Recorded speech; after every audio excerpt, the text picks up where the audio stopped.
નમસ્કાર. ભાઈ અવાજ તો આવવો જોઈશે, નહીંતર હું કોઈ ઓળખ નહીં આપું. નમસ્કાર. આદરણીય આચાર્યશ્રી, આદરણીય વાઇસ પ્રિન્સિપલ મેડમ રોહિણીબા જાડેજા, મારા સાથી અધ્યાપક મિત્રો અને વિદ્યાર્થીની બહેનો, ઓરિએન્ટેશન કમ ઇન્ડક્શન પ્રોગ્રામની આજની શૃંખલામાં મારે આપની સાથે વાત કરવાની છે રિજનલ લિટરેચર એન્ડ આઇડેન્ટિટી, એટલે કે પ્રાદેશિક ભાષા અને ઓળખ. પ્રાદેશની ભાષા, ગુજરાત પ્રદેશની ભાષા એટલે ગુજરાતી, એટલે ગુજરાતી સાહિત્ય અને ઓળખ, એ વિષય પર મારે તમારી સાથે વાત કરવાની છે. સર, ગુજરાતી ભાષાની ઓળખ, ગુજરાતી લિટરેચરની ઓળખ બહુ ઓછા સમયમાં ન આપી શકાય, એટલે મેં ફક્ત ગુજરાતી સાહિત્યના મધ્યકાલીન યુગને સાંકળીને વાત કરવાનો ઉપક્રમ રાખ્યો છે. હું બધું તો ન કહી શકું, પણ ગાગરમાં સાગર સમાવા જેવી વાત ન્યાય કદાચ હું આપી શકું, આઈડેન્ટિટી ગુજરાતી લિટરેચરની જો કદાચ તમને આપી શકું તો હું મારી જાતને ધન્ય માનીશ. તો એ રીતે જ હું તમારી સાથે થોડી વાત કરીશ. બેનો કહેવાય છે કે કોઈ શાણા વ્યક્તિએ કહ્યું છે કે નદીનું મૂળ અને ઋષિનું કુળ શોધવાનો પ્રયત્ન નહીં કરવો, પરંતુ આપણે એવા બધા સંશોધકો છીએ કે પરકમ્માવાસીઓ નદીના મૂળ અને પરિવ્રાજકો ઋષિના કુળને શોધી જ લે છે. ગુજરાતી સાહિત્યમાં પણ કંઈક આવું જ બન્યું છે. આદિકવિ નરસિંહ મહેતાનું જ્યારે આપણે નામ લઈએ છીએ ત્યારે આપણને એ ખબર નથી કે એ ગુજરાતી સાહિત્યનો આદિકવિ નથી. સંશોધકોએ જ્યારે સંશોધન કર્યું અને તેઓને નરસિંહ મહેતા પૂર્વેનું 300 વર્ષનું જ્યારે મબલક સમૃદ્ધ જૈન સાહિત્ય પ્રાપ્ત થયું ત્યારે આપણને ખ્યાલ આવ્યો કે નરસિંહ મહેતા એ આદિકવિ નહીં પણ ભક્ત કવિ નરસિંહ મહેતા છે. એટલે આપણે એને આરંભકાળના સર્જક, કદાચ જૈનેતર સર્જકોમાં એમણે જે પ્રદાન કર્યું છે, સર્જન કર્યું છે, એના જે ગુણવત્તા છે, એની જે સંખ્યા છે, એને આધારે આપણે તેમને આદિકવિ કહી શકીએ. પરંતુ ગુજરાતી લિટરેચરના મૂળ તો હેમચંદ્રાચાર્યમાં જ રહેલા છે. એટલે આપણે 11મી સદીથી ગુજરાતી સાહિત્યના ઉદયના કાળને આપણે ઓળખીએ છીએ. આમ તો એમ કહેવાય કે હેમચંદ્રાચાર્ય 11મી સદીમાં જ્યારે ગુજરાતી વ્યાકરણ ગ્રંથ લખ્યો, આપણે એને ગુજરાતી વ્યાકરણ ગ્રંથ કહીએ છીએ, જેનું નામ હતું, બધાને ખબર છે, સિદ્ધહેમ શબ્દાનુશાસન. હવે સિદ્ધહેમ શબ્દાનુશાસનની જે ભાષા છે, જે ગુજરાતી સાહિત્ય છે, એને આપણે ગર્ભકાળની અવસ્થાનું સાહિત્ય કહી શકીએ, અથવા તો તેને અંતિમ અપભ્રંશ એવું કહી શકીએ. હું તમને આ અંતિમ અપભ્રંશ એટલે કે હેમચંદ્રાચાર્યનો જે વ્યાકરણ ગ્રંથ છે એનો એક દુહો તમને કહી સંભળાવીશ, જેથી તમને થોડો ખ્યાલ આવે કે આપણે આરંભકાળમાં આપણું એમ કહેવાય ને કે ગુજરાતી લિટરેચર અથવા તો ગુજરાતી ભાષાનું જે શિશુ સ્વરૂપ, ભ્રૂણ સ્વરૂપ છે એ કેવું હતું. અને બહુ સારી બાબતમાં કે આપણા એક સર્જક છે કેશવ હર્ષદ ધ્રુવ, ગુજરાતી સાહિત્યના સર્જક છે કેશવ હર્ષદ ધ્રુવ. એમણે એમ કહ્યું છે કે ગુજરાતીનું આ જ્યારે જૈન સાહિત્ય પ્રાપ્ત થયું તો એમ કહી શકાય કે ગુજરાતી લિટરેચરનો એ ભવ્ય ઉદયકાળ હતો. અને તેટલા માટે જ કદાચ એમાં પુરુષ પરાક્રમનું ગંભીર પ્રકારનું ગાન એ જે છે એ આ સાહિત્યમાં આપણને જોવા મળે છે. તો સિદ્ધહેમ શબ્દાનુશાસનનો એક વ્યાકરણ ગ્રંથનો એક દુહો છે, જો ગુણ ગોવાઈ આપણા પૈડા કરઈ પરસુ. તમને થોડું સમજાશે, હું પ્રોપર સમજાવી દઈશ. જો ગુણ ગોવાઈ આપણા પૈડા કરઈ પરસુ, તસુ હવ કલિજુગી દુલ્લરહો, બાલી ઇજ્જવ સુવર્ણસુ. હવે આમાંથી કેટલુંક સમજાયું હશે, હવે હું સમજાવી દઉં. જો ગુણ ગોવાઈ આપણા એટલે કે જો આપણા ગુણને ગવાઈને એટલે કે ખોઈને એટલે કે માઇનસ કરીને, બાદ કરીને, પૈડા કરઈ પરસુ, પૈડા એટલે ચર્ચા, કરઈ કરીએ, પરસુ એટલે બીજાની, જે પોતાના ગુણની ચર્ચા નથી કરતું પણ જે પરગુણોની ચર્ચા કરે છે. તસુ હવ કલિજુગી દુલ્લરહો, તસુ એટલે તે, હવ એટલે હોય, કલિજુગ કળિયુગમાં, દુલ્લરહો દુર્લભ, બાલી ઇજ્જવ, બાલી ઇજ્જવ સુવર્ણસુ. બાલી એટલે વંદન કરી, આપણે અવર્ણા લઈએ છીએ ને, વારી જાવું, હિન્દીમાં શબ્દ એના પરથી આવ્યો છે વારી જવા. તો તસુહાવું કલિયુગી દુર્લભ, કળિયુગમાં એવા માણસો દુર્લભ હોય છે. કિજ્જવ કરશો સુવર્ણસુ, સજ્જનને એવા સજ્જનને વંદન કરવા જોઈએ.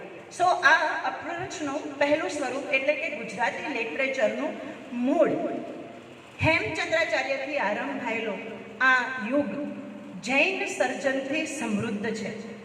પણ એ આપણને કેમ પ્રાપ્ત ન થયું, પ્રથમથી જ કેમ પ્રાપ્ત ન થયું? તો એનું કારણ હતું કે તે સમયમાં અલાઉદ્દીન ખિલજીનું શાસન. 1297માં જ્યારે અલાઉદ્દીન ખિલજી જેવા ક્રૂર શાસકે ગુજરાત ઉપર જ્યારે શાસન શરૂ કર્યું, એ ધર્મ વિદ્રોહી હતો. તે દરેક હિન્દુને ધર્મ પરિવર્તન કરીને પોતાની ઇસ્લામ ધર્મમાં એને પરિવર્તિત કરવા ઈચ્છતો હતો. એટલે આપણે વધારે અવેરનેસ બન્યા અને જૈન સર્જકોએ ભૂગર્ભમાં રહીને સાહિત્યનું સર્જન કર્યું, જે આપણને ખૂબ લાંબા ગાળ્યા પછી પ્રાપ્ત થયું. એટલે પછી આપણે આદિકવિ નરસિંહ મહેતાને પછીથી ભક્ત કવિ નરસિંહ મહેતા તરીકે ઓળખતા થયા. જૈન સર્જકોએ જે રીતે જૈન સાહિત્યનું સર્જન કર્યું છે ને, એને સાચવ્યું છે ને, એ પદ્ધતિ દરેક વિદ્યાર્થીએ ઓળખવા જેવી છે, જોવા જેવી છે. એનો મેં રૂબરૂ પરિચય સર ગાંધીનગરના કોબા આશ્રમમાં જૈન તીર્થમાં કરેલો છે. અને જો તમને એની મુલાકાત લેવા મળે તો તમારો અવતાર ધન્ય થઈ જાય. જૈન સમૃદ્ધ સાહિત્ય, જૈન એ સમયના યુગની અનેક સ્મૃતિ ચિહ્નો એ ત્યાં આગળ સચવાયેલા છે. એટલે આપણે એવા જૈન તીર્થના અથવા ગુજરાતી લિટરેચરના મૂળ સ્વરૂપ અથવા તો જેણે ગુજરાતી સાહિત્યને સમૃદ્ધ બનાવ્યું છે એવા જૈન સાહિત્યને જરૂરથી ઓળખવું જોઈએ. અલાઉદ્દીન ખિલજીની સત્તા જ્યારે નબળી પડી ત્યારે લોકલ જે સુબાઓ હતા તેઓએ સત્તા સંભાળી. એમાંથી સત્તા સંભાળનાર વ્યક્તિ હતો અહેમદ શાહ. અહેમદ શાહે પ્રજામાં લૂંટવાની અપેક્ષા ન રાખી, પણ તેને અહીં જ સ્થિર કરીને અહીં જ સમૃદ્ધિ અને પ્રજાને શાંતિ આપવાનો જે પ્રયત્ન કર્યો, એના ફળ સ્વરૂપે આપણને અમદાવાદ જેવું શહેર પ્રાપ્ત થાય છે. અને આ યુગના સર્જકો હતા નરસિંહ મહેતા, ભાલણ, અખો, મીરા, આ વગેરે સર્જકોએ આ સમયગાળા દરમિયાન પોતાનું સાહિત્યનું અલાઉદ્દીન ખિલજીના સંપર્ક પણ થોડો એ હતો, કારણ કે આપણને આ જ સમયગાળામાં અસાહિત ઠાકરના 360 ભવાઈના વેશો જેવું સમૃદ્ધ સાહિત્ય પણ આપણને એ પ્રાપ્ત થયું છે. આ 17મા શતકમાં જ્યારે અહેમદ શાહ પછી શાસન કરનાર વ્યક્તિ હતો અકબર. અકબરની પરિચય આપવાનો કોઈ જરૂર નથી.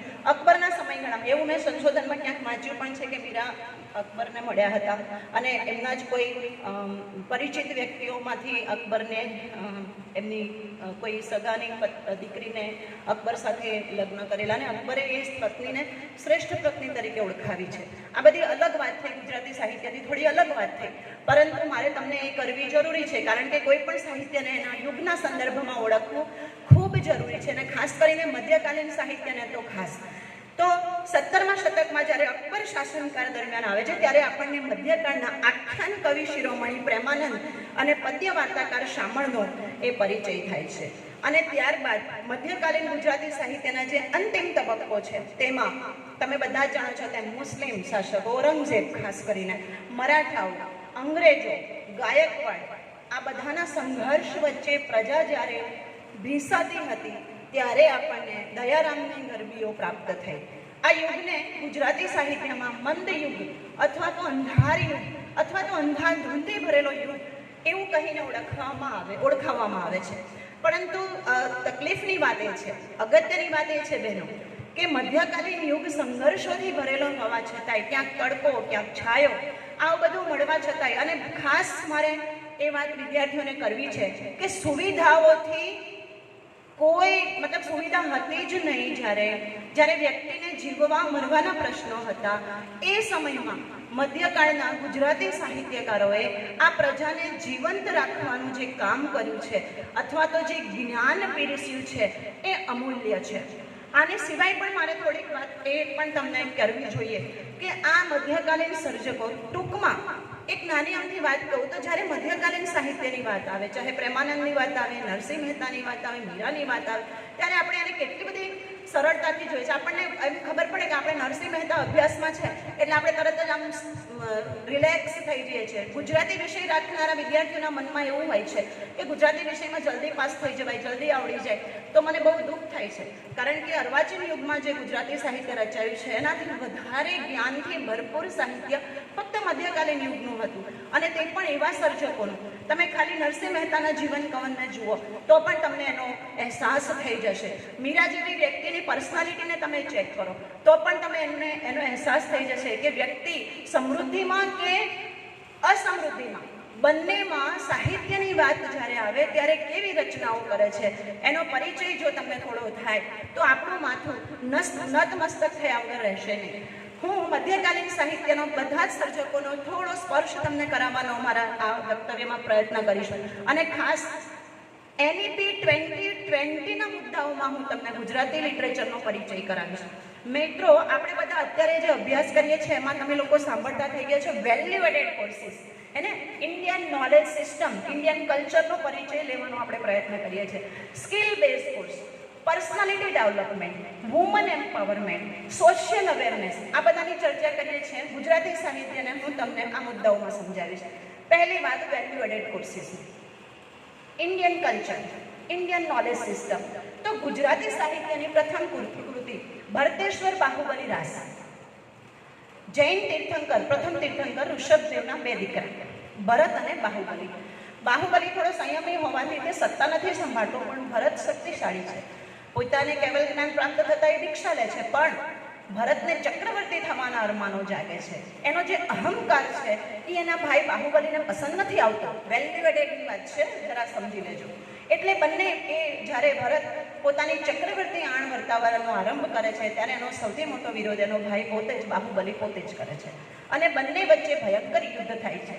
8 મહિના સુધી યુદ્ધ ચાલે અને એનો કોઈ નિવેડો ન આવે ત્યારે બંને ભાઈઓ દ્વંદ્વ યુદ્ધ કરવાનો નિશ્ચય લે છે, અને દ્વંદ્વ યુદ્ધમાં પણ બંને પાછા નથી પડતા. પણ ભરતને એક ક્ષણે એવું લાગે છે કે બાહુબલીનું પલ્લું ભારે છે, અને એટલે એ પોતે પોતાનું કુળ રક્ષક ચક્ર એને હણવા માટે એની ઉપર ફેંકે છે, પણ ગળા સુધી જમીનમાં દરબાયેલો ભરતના પ્રહારથી બાહુબલીને એ ચક્ર સ્પર્શીને વંદન કરીને પરત આવે છે. એ વેલ્યુ એડેડ સિસ્ટમ છે. એ ચક્ર પણ સમજે છે કે કુળનો નાશ ન થાય, ભાઈ ભાઈની હત્યા ન કરી શકે, અને આ વાતને એ બખૂબી સમજે છે. બંને જણને સમજણ પડે છે, જ્ઞાન પ્રાપ્ત થાય છે.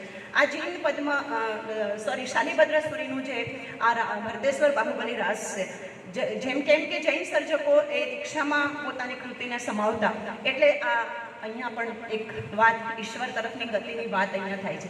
પણ મજાની વસ્તુ એની આગળ છે કે બાહુબલી આ જ્યારે યુદ્ધ સમાપ્ત થાય ત્યારે હાથી ઉપર એ પરત ફરે છે, અને એની બહેન ખૂબ સરસ એને મહેણો મારે છે કે બાહુબલી જે સંયમી હોય, જે દીક્ષા તરફ વળતા હોય, જે કેવલ જ્ઞાન તરફ ગતિ કરી રહ્યા હોય, એમને હાથી ઉપર સવારી ન શોભે, અને તુરંત જ બાહુબલી એ નીચે ઉતરી જાય. તો વેલ્યુ અહીંયા છે ભાઈનું, કુળનું, સંયમનું, જ્ઞાનનું.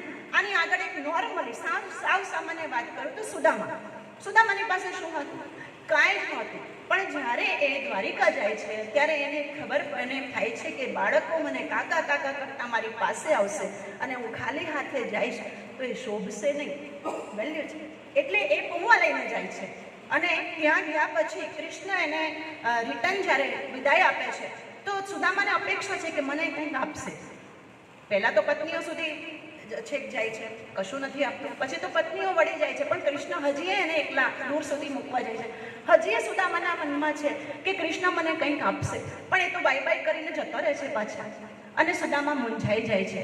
પણ ઘરે આવ્યા પછી જ્યારે એમને ખ્યાલ આવે છે કે કૃષ્ણએ તો વગર માંગે મને ઘણું જ દઈ દીધું.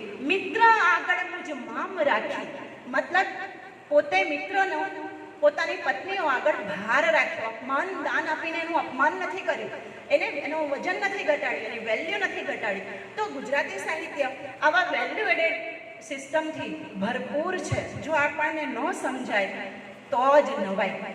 હવે આટલી વાત કરું. સુદામાની પત્ની, આપણે બધા જાણીએ છીએ કે સુદામા કેટલા ગરીબ હતા, પણ એમને ઋષિ રાયજી કહીને જ બોલાવે છે. ઋષિજી કહ્યું હોત તો પણ ચાલે, પણ ઋષિ રાયજી, ઋષિઓમાં જે રાજા છે. દરિદ્ર તો અલગની વાત છે, પણ જે સંબોધન કરે છે તેમાં પણ પતિની વેલ્યુ છે, પોતાના પરિવારની વેલ્યુ છે, ઋષિના જ્ઞાનની વેલ્યુ છે. જો આ બધી આપણને સમજણ પડી જાય તો આપણે ગુજરાતી લિટરેચરને ઓળખતા થઈ ગયા છે એમ કહેવાય. હવે હું બીજી વાત કરું, બીજો મુદ્દો કરું, સ્કેલ બેઝ કોર્સ. આપણે ભણીએ છીએ સ્કિલ. આજકાલ વાત ચાલી રહી છે સ્ટાર્ટઅપની. આપણને વ્યવસાય, આપણે કદાચ જોબ ન મળે તેમ છતાંય આપણે સમૃદ્ધ રહી શકીએ, કંઈક નવું શીખી શકીએ. એના માટે અલગ અલગ કોર્સીસ આપણે શીખતા હોઈએ છીએ.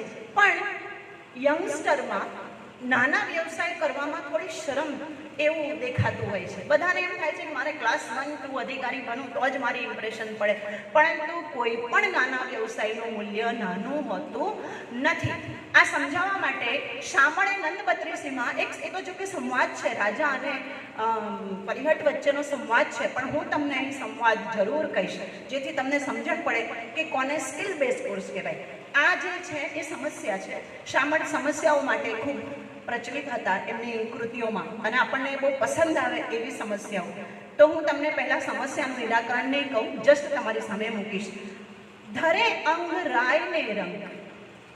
રાય અને રંગ બંને જેને ધારણ કરે છે. રંગ રાજા શોધી છે. રંગ એને રાજા જેવો લાગે. જો એને ધારણ કરે ને તો રંગ ગરીબ માણસમાં કેવો દેખાય? રાજા જેવો. શોભે શાહ સુલતાન. એનાથી શાહ અને સુલતાન બંને શોભે. માન પામે મન હિસે. પોતે બેઠા હોય તેને માન આવે. યસ, ધારણ કરવાથી. શું ધારણ કરો ને પછી કહું. એક વસાનો જન. એક વસાનો જન એટલે આપણે કહીએ ને કે પૈસાનો માણસ, એટલે 5 પૈસાનો માણસ, નાનો માણસ. તો એક વસાનો જન કરું હું લક્ષ વસાનો. એવા માણસને હું લાખ મૂલ્ય ધરાવનારો બનાવી દઉં. મુજ રીસથી બને. જો મને ગુસ્સો ચડે, મુજ રીસથી બને માનવી અધો ટકાનો. જો મને ગુસ્સો આવે ને તો હું માણસને અડધા ટકાનો કરી દઉં. જે ઢાંકણ સહુ જગ વિશે, જે ઢાંકણ છે આખા જગતનું, રૂપ સમારે તારું. રાજાને કહે છે તારું રૂપ જેનાથી સમાર્યું છે. જે ઢાંકણ સહુ જગ વિશે, રૂપ સમારે તારું. અમો સમારું તેહને. અમે તને સંભાળીએ છીએ, નામ સમજી લ્યો મારું. રાજાને ખૂબ સરસ રીતે પોતાનું નામ એ સમસ્યામાં જણાવે છે. હવે તમને જવાબ આપી દઉં. આ વ્યક્તિ હતો ધોબી, જે કામ કરતો હતો કપડાં ધોવાનું. એને કપડાં સુંદર જો પહેર્યા હોય તો રંગ માણસ પણ રાજા જેવો લાગે છે. અને જ્યારે વસ્ત્રો સારા વ્યવસ્થિત સુઘડ પહેર્યા હોય ત્યારે વ્યક્તિને પોતાના પ્રત્યે સન્માન જન્મે છે. અને આ જો ધોબી કે છે આ બધા કપડાને ધોવાનું, એને સ્વચ્છ રાખવાનું, એને સુંદર બનાવવાનું કામ મારું છે. જો મને ગુસ્સો ચડ્યો તો હું 1,00,000% માણસને 1% કરી શકું. મતલબ પોતાના વર્કનું એને અભિમાન છે. જે ઢાંકણ સહુ જગ વિશે. માને કપડાથી જ બધાની ઇજ્જત છે. એને જે ઢાંકણ માને સાચવે છે. તમારી પડદા હિન્દીમાં એક બહુ સરસ વાર્તા છે, પડદા. તો જે ઢાંકણ જગ વિશે, તો આ ઢાંકણ છે વસ્ત્રો, એને સમારવાનું કામ ધોબી પોતાના વ્યવસાયને કેટલા અભિમાનથી બોલે છે. સો કોઈ બી કામને નાનું મોટું સમજવું જોઈએ નહીં. હવે નેક્સ્ટ મુદ્દો છે મારો સોશિયલ અવેરનેસ. હું વાત કરીશ ગુજરાતી લિટરેચરના સંપર્કમાં સોશિયલ અવેરનેસની. નરસિંહ મહેતાનું એક સુંદર પદ છે, બધાય જાણે છે, ઘણાને નથી ખબર એવું કંઈ લગભગ હશે નહીં. જળ કમળ છાંડી જાને બાળા, સ્વામી અમારો જાગશે, જાગશે તને મારશે, મને બાળ હત્યા લાગશે. હું આખા પદની વાત નહીં કરું. કૃષ્ણ બાળ સ્વરૂપે જ્યારે પોતાનો દડો લેવા માટે યમુના નદીમાં ગરતામાં ગયા છે, ઊંડાણમાં ગયા છે. વિચાર કરો, એક નાગલોક છે, નાગની પત્નીઓ છે, પણ સ્ત્રી હંમેશા કોમળ હોય. Social awareness. એને ખબર છે કે જો મારો પતિ જાગશે તો આ બાળકને ખાઈ જશે. તો રિક્વેસ્ટ કરે છે, બાળક તું પાછો જતો રહે. અને એને જાત જાતની વાતો સમજાવે છે, પૂછે છે તમારો પ્રશ્ન શું છે બેટા? તારી માં તને અપમાનિત કરે છે, તને કોઈ વેરીએ નાખી દીધો છે, શું થયું છે? પ્રેમથી પૂછે. પણ કૃષ્ણ છે એટલે એને પછી છેલ્લે સમજાવવા માટે લાવ. એટલે કૃષ્ણને સમજાવવા માટે નાગ પત્ની કહે છે, લાખ સમાનો મારો હાર આપો તુજને દોર્યો, એટલું મારા નાગથી છાનું આપો તુજને ચોર્યો. ચોરી કરીને પણ હું આપીશ, પણ તું પ્લીઝ અહીંથી જતો. એને ખબર છે. તો સામે કૃષ્ણ જવાબ આપે છે, શું કરું નાંગણ હાર તારો શું કરું તારો દોરિયો, શાને કાજે નાગણ તારે કરવી ઘરમાં ચોરીઓ. ગુજરાતી ભાષાને શું કરું નાગણ હાર તારો, શું શાને કાજે નાગણ તારે, શા. ગુજરાતી ભાષાને શું શા પૈસા ચાર કહીને અપમાનિત જ્યારે કરવામાં આવતી હતી, એણે એક વખત મધ્યકાળની લિટરેચર ઉપર નજર ચોક્કસ નાખવી જોઈતી હતી, એ મારે તમને કહેવું જોઈએ.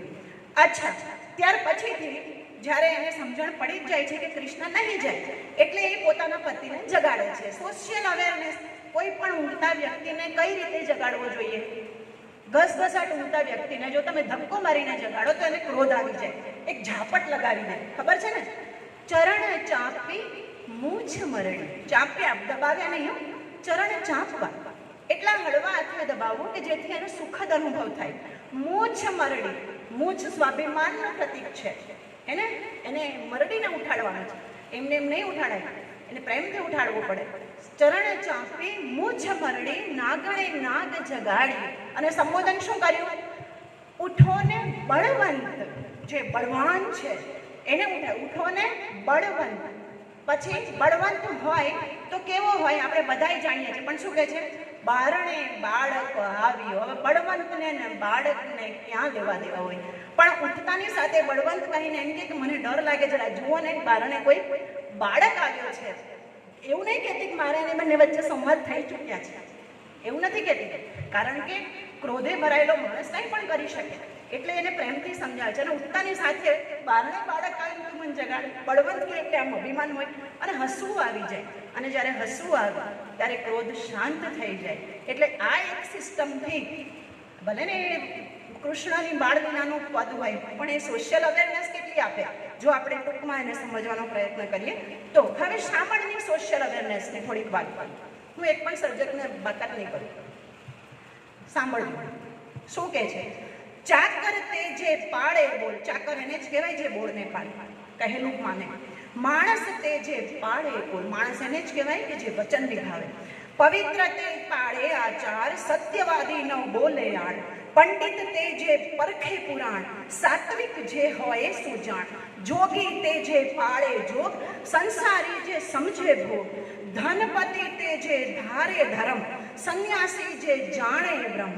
રડ્યો તે જે ખર્ચે હાથ, યાદ રાખજો, જેને ખરચ તાકાત કમાવાની છે એને જ ખર્ચવા જોઈએ પૈસા. રડ્યો તે જે ખર્ચે હાથ, સારી સ્ત્રી જે સ્વર્ગે સાથ. તમારી સાથે સ્વર્ગમાં પણ જેની ઉપસ્થિતિ હોય સમજી લો કે સારી સ્ત્રી છે, અને તમારી ઉપસ્થિતિ સ્વર્ગમાં છે તો એ સારી સ્ત્રીને કારણે છે. Social awareness. જ્ઞાની તે જે જ્ઞાને સજે, ભક્ત હોય તે ભગવાનને ભજે. આ સોશિયલ અવેરનેસ સાંભળે કેટલી બધી સરળ, આમાં તો ઘણું બધું છે પણ હું તમને એના સ્વાદ કરાવું, ટેસ્ટ કરાવું છું. હવે હું વાત કરીશ વુમન એમ્પાવરમેન્ટની. આ તો મારો ગમતો મુદ્દો છે. મારી દૃષ્ટિએ સુદામા ચરિત્રને સુદામા પત્ની ચરિત્ર કહેવું જોઈએ, કારણ કે આખા સુદામા ચરિત્રમાં જે મોટિવેશનલ ભૂમિકા છે એ તો સુદામા પત્નીની જ છે, કોઈ માને કે ન માને. એ સુદામા તો અજાચક વ્રત પાડતા હતા, કૃષ્ણની ભક્તિમાં રચ્યા પચ્યા રહેતા હતા. ઘરનું સૂત્ર તો ઘરની સ્ત્રી સંભાળતી હતી, પાણી ભરી લાવે, ઘરના લોકોના ઘરના કામ કરે, અને ત્યારે એ પોતાના બાળકનું ને પતિનું ભરણ પોષણ કરતી હતી. પણ જ્યારે ગામમાંથી અન્ન જળતું નથી, 2 દિવસ સુધી બાળકો ભૂખ્યા છે, અને ત્યારે એનો આત્મા બળી ઉઠે છે અને એને ગુસ્સો ચડે. આમ તો કહેવાય કે ગુસ્સે ચડેલી સ્ત્રી રડી પડે છે. જ્યારે કોઈને ક્રોધ આવે ને તેનું સેકન્ડ સ્ટેજ હોય છે આંસુ, તો એ રડી પડે છે ને એને કહે છે કે સુદામાને કે પતિદેવ, આ ઘાસની સાદડી પર તમે પડી રહ્યો છો, મને નથી ગમતું. મારા બાળકો કશું નવું ખાતા નથી, નવું પહેરતા નથી, અતિથિ કોઈ જમતા નથી. આ નીચા ઘર ભીંતળીઓ પડી, શ્વાન માંજર આવે છે ચડી. એને કૂતરા અને બિલાડા બધા ઘરમાં આવી જાય, આવું ઘર. અને આપણે કોઈ અતિથિને નથી જમાડતા, નથી કોઈ ધર્મ ધીરજ કરતા. હેવા તનમાં એક એક ચૂડી, આ સૌભાગ્યના ચિહ્નમાં ફક્ત એક ચૂડી જ છે, બીજું કાંઈ નથી. તો આ બધું કેમ ચાલશે? અને છેવટે પેલું દુઃખથી નસ ઉપર પણ હાથ મૂકે કે આવું ને આવું જો રહેશે તો બાળકોને સારા ઘરની કન્યા કઈ રીતે મળશે? કેટલો મોટો પ્રશ્ન સુદામાને જાગૃત કરવાનો.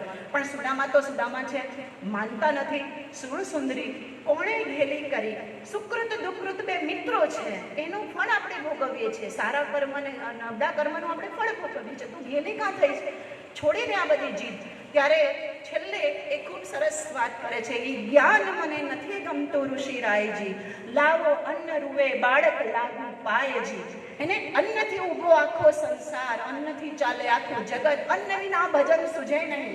અને છેવટે એ પણ ઉદાહરણ આપે છે કે રવિની પાસે અક્ષય પાત્ર છે, વિષ્ણુની પાસે લક્ષ્મી છે, સપ્તર્ષિઓની પાસે કામધેનુ છે, દેવતાઓની પાસે કલ્પ વૃક્ષ છે.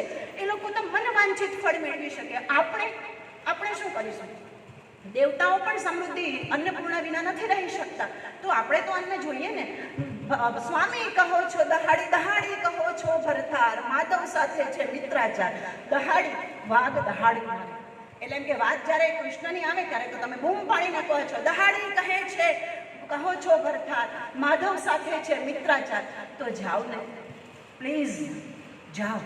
અને સુદામા જાય અને એક સુંદર મજાનું ફળ પ્રાપ્તિ લઈને આવે. હજી એક વાત બહુ સરસ રીતે તમને કહેવી કે જ્યારે સુદામા પાછા ફરે છે, કૃષ્ણ કશું નથી આપતા, ત્યારે સુદામાને પોતાની પત્ની ઉપર બહુ ક્રોધ ચડે છે અને એ શબ્દ વાપરે છે, સ્ત્રી જીત નર તે પશુ સમાન. એને સ્ત્રીથી જીતાયેલો પુરુષ એ પશુ સમાન છે અને ક્રોધ ચડે પત્ની ઉપર. એને રંડા ઉપજાવે અપમાન, મારે રાંડનું કયું માનીને મારું અપમાન થયું. હવે તમને બધાને ખબર છે, વાચકને વાંચનારને કૃષ્ણની લીલા જે જાણે છે એને તો ખબર છે કે આ તદ્દન સ્ત્રી વિરોધી વિધાન છે. ખરેખર તો એની મોટિવેશનને કારણે જ સુદામાની પરિસ્થિતિ પલટાઈ ચૂકી છે.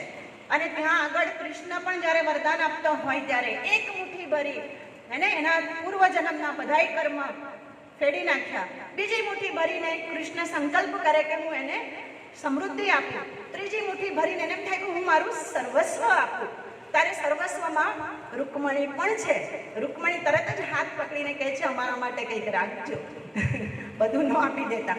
તો ધીસ ઇઝ વુમન એમ્પાવરમેન્ટ. શામળની મદન મોહના, એને મદન અને મોહના વચ્ચે જ્યારે પ્રેમ થાય અને મદન અને મોહના અલગ પડી જાય ત્યારે મદન તો રોતલ પુરુષની જેમ રખડ્યા કરે છે, પણ મોહના દરેક પુરુષ બનીને દરેક રાજાની સમસ્યાઓના ઉકેલ આપીને અનેક કન્યાઓને પરણીને રાજકાજ સંભાળે છે અને પોતાના રાજ્યમાં ચિત્રો, પોતાની મુલાકાતના, મદન સાથેની મુલાકાતના ચિત્રો દોરાવે છે, જેને આધારે મદન જ્યારે નગરમાં પ્રવેશે છે અને ચિત્રો જોઈને સમજી જાય છે કે આ ચિત્રો દોરાવનાર વ્યક્તિ એ મારી મોહના છે. તો આ સ્ત્રી પરાક્રમની વાત. હવે છેલ્લો મુદ્દો તમારી સાથે કરીશ, પર્સનાલિટી ડેવલપમેન્ટ. પર્સનાલિટી ડેવલપમેન્ટની વાતમાં મારે સૌથી પહેલું અખાને યાદ કરવું પડે. અખાએ એક લીટી કહી છે, હરિ તણું હેત તને કેમ ગયું વિસરી. હરિનું હેત તું કેમ ભૂલી ગયો. પશુરે ફેડીને નર રૂપ કીધું. તને પશુમાંથી મનુષ્ય બનાવનાર વ્યક્તિ ઈશ્વર છે, તું એને ભૂલી જઈને પશુ વેડા કાં કરે હે ને. હાડને છેડ કરી સહુ તને હાંકતું. આપણે પશુને હાંકીએ હટ, તો એ હાડને છેડ કરી બધા તને હાંકતા હતા. આજે ભગવાને તને જ્યારે વધારી માન, મનુષ્ય બનાવીને તારું માન વધાર્યું, તો તું પશુ વેડા કાં કરે. પર્સનાલિટી કેમ ડેવલપ ન થાય? ઓકે, જાગીને જોવું તો જગત દિશે નહીં, જેને આપણે અનકોન્શિયસ માઇન્ડ, કોન્શિયસ માઇન્ડ, આવી વાતો અંગ્રેજી સાહિત્યમાં કે વિવેચનમાં, ક્રિટિસિઝમમાં કરીએ છીએ. તો દરેક મનુષ્યએ પોતાની જાગૃત અવસ્થાને જાણી લેવાનું છે કે પોતાનું જીવન કેવું હોવું જોઈએ. ભક્ત કવિ નરસિંહ મહેતાએ આત્મજ્ઞાન માટે 4 કોન્સેપ્ટ આપ્યા. પહેલો આપણો અભિપ્સાર, જેને કહેવાય છે એસ્પિરેશન, કોઈ પણ ઈચ્છા વગરનું, કોઈ પણ કામના વગરનું જીવન. બીજું આપ્યું છે આત્મનિરીક્ષણ, પોતાનું નિરીક્ષણ કરો, પોતાની ખામીઓને સુધારો. આત્મનિરીક્ષણ ત્યારે પૂર્ણ થાય છે જ્યારે આપણે આપણી ખામીઓને સુધારીને એને આગળ વધીએ છીએ. પરિત્યાગ, જ્યારે વસ્તુઓનો મતલબ રિજેક્શન ઓફ મુવમેન્ટ, એને સેલ્ફ ઇન્ટ્રોસ્પેક્શન. આ બધી વસ્તુઓને જ્યારે આપણે જાણીએ છીએ ત્યારે એક મનુષ્ય બનીએ છીએ. મીરા તો કહે છે પુસ્તક નહીં પંડનો અનુભવ.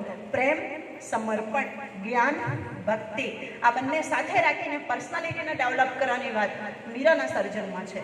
છેલ્લે ગ્રીક ફિલોસોફર સોક્રેટિસનો એક જોક્સ કહીશ અને પછી અખાની એક વાણી સાથે હું મારી વાતને વિરામ આપીશ કે ગ્રીક ફિલોસોફર આપણે બધા જાણીએ છીએ સોક્રેટિસ થોડા કદરૂપા હતા અને એમની પત્ની કર્કશા હતી. એક વખત બંને વચ્ચે ઝઘડો થાય છે. સોક્રેટિસ બહાર નીકળી જાય છે અને પત્ની એઠવાડ ભરેલી ડોલ ઉપરથી સોક્રેટિસ ઉપર ઢોળે છે. રસ્તે જતો એક વ્યક્તિ પૂછે છે, સોક્રેટિસ ક્યાં હુઆ? એટલે સોક્રેટિસ કહે છે, બાદલ ગરજ રહે થે, બારિશ તો હોની થી, હે ને?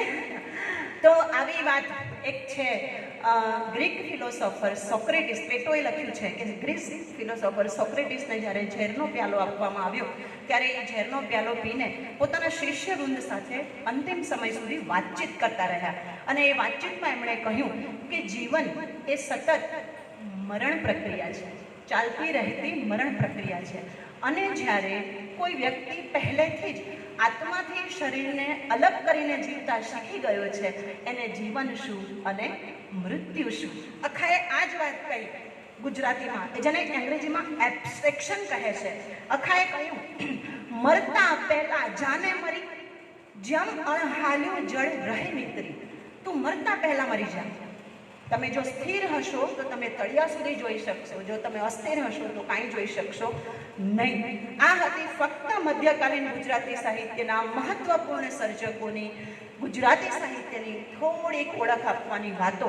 હું આગળ તો વધી જ નથી, મારે વધવું પણ નથી.